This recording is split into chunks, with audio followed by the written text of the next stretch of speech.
오늘 하나님이 우리에게 주신 말씀은 누가복음 8장 40절에서 56절 말씀입니다. 예수께서 돌아오심에 무리가 환영하니 이는 다 기다렸음이로라. 이에 회장단인 야이로라 하는 사람이 와서 예수의 발 아래에 엎드려 자기 집에 오시기를 간구하니 이는 자기에게 12살 된 외딸이 있어 죽어감이로라. 예수께서 가실 때에 무리가 밀려들더라. 이에 12해를 혈루증으로 앓는 중에 아무에게도 고침을 받지 못하던 여자가 예수의 뒤로 와서 그의 옷가에 손을 대니 혈루증이 즉시 그쳤더라. 예수께서 이르시되 내게 손을 댄 자가 누구냐 하시니 다 아니라 할 때에 베드로가 이르되 주여 무리가 밀려들어 미나이다. 예수께서 이르시되 내게 손을 댄 자가 있도다. 이는 내게서 능력이 나간 줄 알미로다 하신대 여자가 스스로 숨기지 못할 줄 알고 떨며 나와 엎드려 그 손댄 이유와 곧 나은 것을 모든 사람 앞에서 말하니 예수께서 이르시되 딸아 내 믿음이 너를 구원하였으니 평안히 가라 하시더라.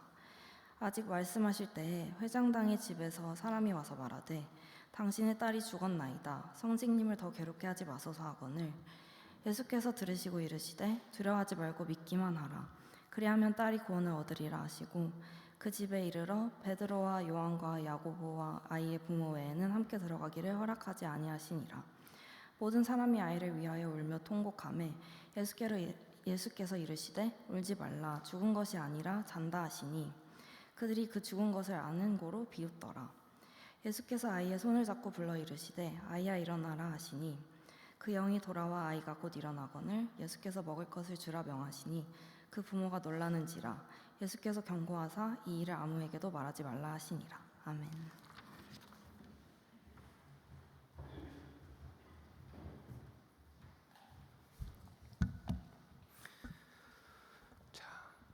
성경에서 생명을 말하고 죽음을 말하죠. 그런데 성경에서 말하는 이 생명 그리고 죽음은 단순히 육체적인 것이 아니라 영적인 의미를 갖고 있다고 했습니다. 이것은 우리가 삶을 복잡하게, 인생을 복잡하게 하는 것이 아니고 우리에게 주어진 성경을 더 잘 이해하고 그리고 그 성경을 통해서 보는 인생을 더 잘 보기 위한 것입니다.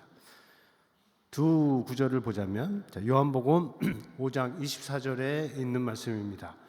예수님께서 하신 말씀이죠. 내가 진실로 너희에게 이르노니 내 말을 듣고 또 나 보내신 이를 믿는 자는 영생을 얻었고 심판에 이르지 아니하나니 사망에서 생명으로 옮겼느니라.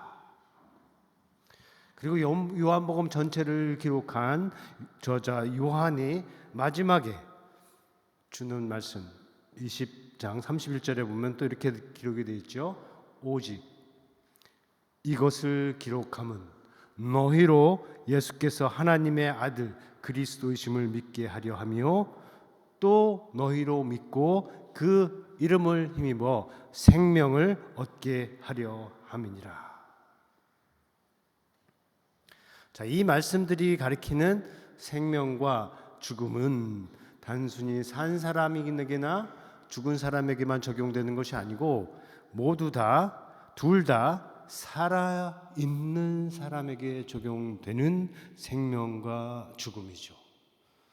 지금 숨을 쉬고 있는 우리와 같은 사람이 믿음으로 사망에서 생명으로 옮겨지는 것이고 예수의 이름을 힘입어서 생명을 얻게 되는 것입니다.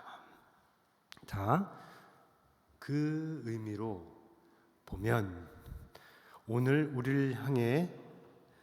본문에 우리를 향해서 외치시는 하나님의 음성을 들을 수가 있어요. 40절부터 56절 길게 읽었는데 이 안에 오늘 우리를 향해서 외치시는 하나님의 소리가 있는데 혹시 그것이 무엇인지 알겠나요? 아무도 없습니까? 끝부분에 있는 55절에 있는 말씀인데 일어나라 아이야 일어나라 일어나라 하는 말씀입니다. 이것은 분명 죽은 아이를 부르는 주님의 소리이죠. 그러나 넓게 보면 영적으로 자고 있거나 죽어 있는 모든 사람을 깨우는 하나님의 음성으로 들을 수가 있습니다. 그러면 우리에게도 들려주시는 하나님의 소리, 우리 중에도 들어야 할 사람이 있는 하나님의 음성이 되는 것이죠. 영적으로 죽었다 하는 것이 무엇입니까?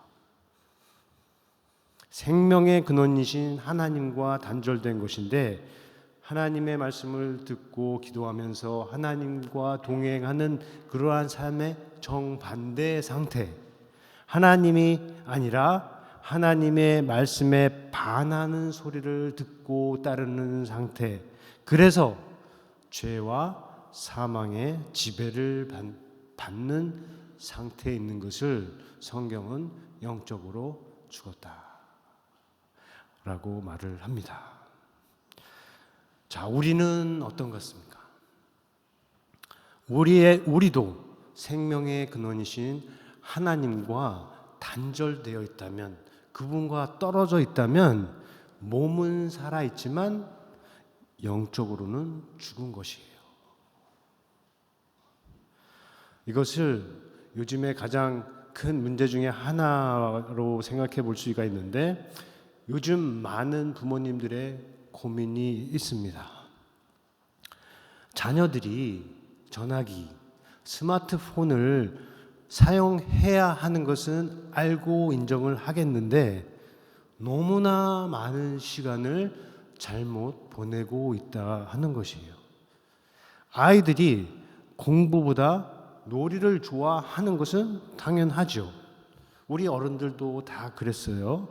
그런데 현재의 상황은 부모들이 감당하기 어려울 정도로 심각하다 하는 것이에요. 자녀들만 그런 것이 아니라 부모들도 스마트폰의 위력에서 자유롭지 않은 상황입니다. 그것을 잘 아는 부모 중 한 사람이 새해 결심을 이렇게 하면서 적었어요. 나의 새해 결심. No more content. 그 밑에 작은 글씨는 잘 안 보일 텐데 거기에 있는 내용은 뭐냐면 자아마비적인 소비로보다 더 좋은 것을 원한다. 나는 그런 말을 담고 있는 거예요. 자, 이 글을 쓴 사람은 음악과 관련된 일을 하는 사람입니다. 그런데 이제 AI가 너무 깊이 침투해 들어오고 예술 음악 분야에도 들어오고 심지어는 AI 바이블까지 나오는 상황에서 이제 새해에 대한 결심으로 No more content라고 썼어요. 모든 콘텐츠를 다 차단하겠다, 거부하겠다는 것이 아니에요. 이 사람이 말하기는 거부하겠다고 하는 콘텐츠는 안 좋은 걸 말하는 것이죠. 개인이나 공동체가 함께 만들어내는 그러한 결과물로서의 콘텐츠가 아니라 기업이나 개인이 대중의 소비를 위해서 자신들의 상품을 팔기 위해서 이익을 위해서 만들어낸 그러한 상품으로서 콘텐츠를 말을 하는 겁니다.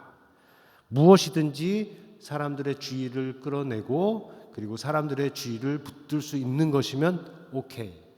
그렇게 만들어지는 콘텐츠를 거부하겠다, 차단하겠다. 새해에는 그렇게 하겠다. 특별히 AI가 만드는 것, 특별히 알고리즘이 추천하는 것 거부하겠다, 차단하겠다 하는 겁니다. 어떻게 생각하세요? 저자가 볼 때 이 코로나 팬데믹의 영향이 굉장히 컸다 하는 겁니다. 서로 만날 수 없었던 시대, 다 자기 집에 갇혀 있어서 외롭게 느껴질 수 있는 시대, 아무것도 할 수 없는 시대, 그때 온라인 콘텐츠를 얻을 수 있는 가입자가 폭증했고, 그래서 1 빌리언 이상이 가입을 했고, 그 다음에 스마트폰을 쓰는데 마음껏 쓸 수 있도록 허락을 받은 거지요. 그 당시에 밖으로 나갈 수 없을 때. 문제는 스마트폰을 쓰거나 스마트폰으로 게임을 하는 게 아니에요. 진짜 문제는 균형과 절제, 균형의 파괴가 문제고 절제의 결여가 문제가 됩니다. 자, 우리에게 주어진 시간은 다 같습니다. 24시간, 하루에 24시간 주는데 균형이 깨어지면 여가 시간으로 주어진 것보다 훨씬 더 많은 시간을 게임이나 놀이에 사용하는 것이고, 절제하지 못하면 균형이 깨지고 그리고 무너진 균형을 회복하지 못하는 겁니다. 1시간, 2시간 전화기 가지고 게임할 수도 있고 영화를 볼 수도 있고 드라마를 할 수도 있고 소통을 할 수도 있어요. 10시간은 어떻습니까? 10시간이라고 하더라도 오늘은 내가 이 시간을 작정하고 나를 위해서 쓰겠다라고 하고, 아니면 그 시간 일을 하면 10시간도 20시간도 사용을 할 수가 있겠죠.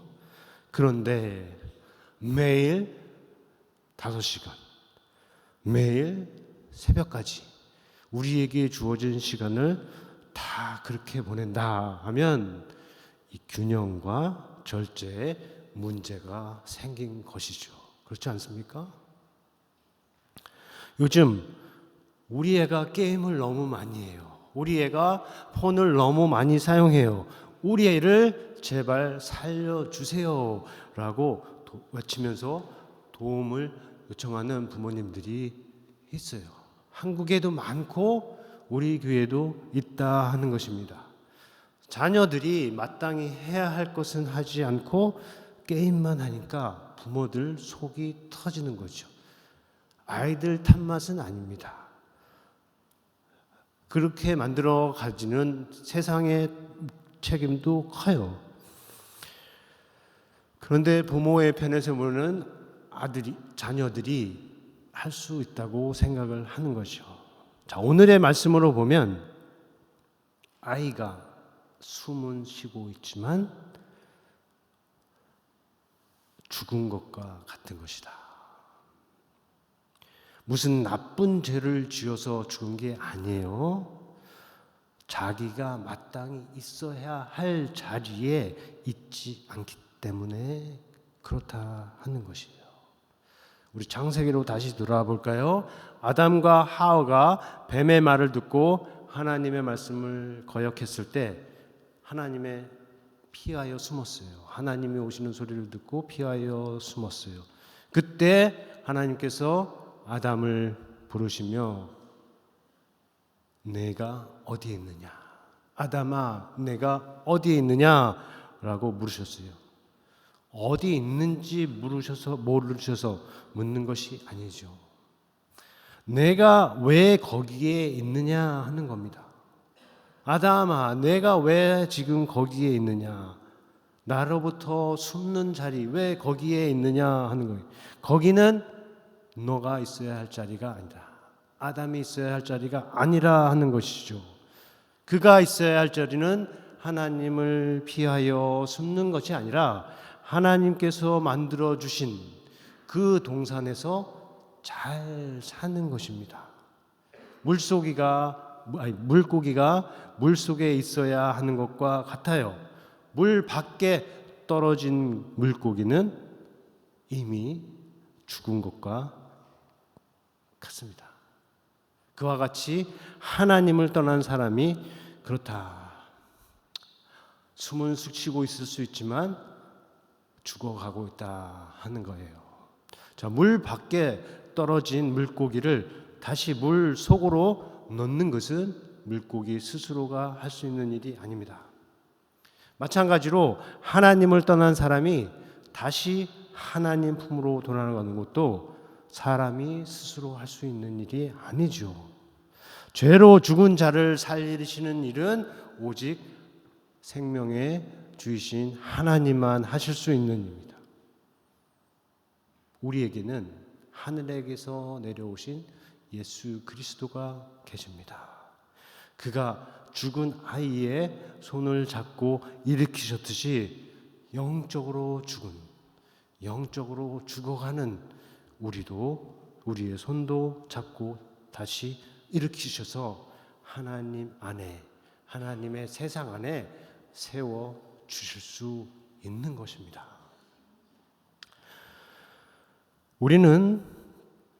우리도 모르는 사이에 하나님에게서 멀어졌어요. 너무나 긴 시간 동안 하나님과 무관하게 살았습니다. 우리의 시간, 우리의 공간, 우리의 자리를 오큐파이 하는 것이 하나님과의 교제가 아니라 수많은 기기를 통한 다른 것과의 교류예요. 이제는 바뀌어야 한다는 겁니다. 영적으로 죽은 사람이다. 영적으로 죽었다. 즉, 나 하나님과의 교류가 없다라고 느끼면 그것을 인정을 하고 이미 손을 내미시는 주의 손을 잡고 일어나라 하시는 주님의 소리를 듣고 하나님을 향해서 힘차게 일어나는 것입니다. 저를 따라 한번 해보겠습니다. 주의 손을 잡고 일어나자. 네, 다시 한번 해볼까요? 주의 손을 잡고 일어나자. 예, 너무 동안 앉아 있었어요. 너무 동안 떨어져 있었어요. 하나님과 무관하게 살았어요. 이제 주의 손을 잡고 일어남으로 그게 바뀔 수 있기를 예수님의 이름으로 축원합니다. 자, 끝으로 죽은 아이를 다시 살리신 예수님께서 그 부모에게 경고하셨죠. 이 일을 아무에게도 말하지 말라. 이렇게 말씀하셨는데 왜 그렇게 하셨을까요?